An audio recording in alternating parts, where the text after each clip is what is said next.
আসসালামু আলাইকুম সবাইকে পবিত্র রমজানুল মোবারকের শুভেচ্ছা। আগামীকাল থেকে পবিত্র রমাদান শুরু হচ্ছে, আমরা সবাই জানি। আমরা সবাই ইনশাল্লাহ প্রত্যেকটা রোজা রাখবো এবং তারাবির নামাজটা আদায় করব সবাই জামাতের সাথে, আশা করি। তো একটা বিষয়, আসলে ব্যাপারটা খুবই দুঃখজনক বাংলাদেশের প্রেক্ষাপটে।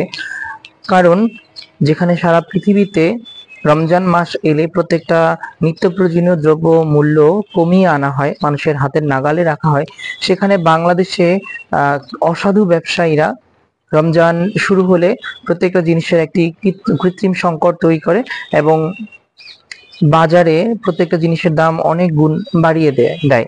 এটা কিন্তু কৃত্রিম ভাবেই সৃষ্টি করা হয়, এটা কিন্তু পণ্যের সংকট নয়। তো এখানে বাংলাদেশে 90% মুসলিম দেশ, তো সেই জায়গাতে যদি এরকম রমজান এত পবিত্র একটা মাসে এত জঘন্যভাবে মানুষকে কষ্ট দেওয়া হয়, সেটা আসলেই খুবই দুঃখজনক। জাতি হিসেবে আমাদের কাছে খুবই লজ্জাজনক একটি ব্যাপার। আশা করি প্রত্যেকটা অসৎ ব্যবসায়ী, অসাধু ব্যবসায়ী যারা আছে, যারা এই কাজটা করে থাকে অথবা এর সাথে যেসব ব্যক্তিবর্গ সম্পৃক্ত রয়েছে, প্রত্যেকেই মহান রব্বুল আলামিন সঠিক বুঝ দান করুন, তারা সঠিক পথে ফিরে আসুক, এটাই আশা করি। সবাই রমজান ভালোভাবে কাটাবেন।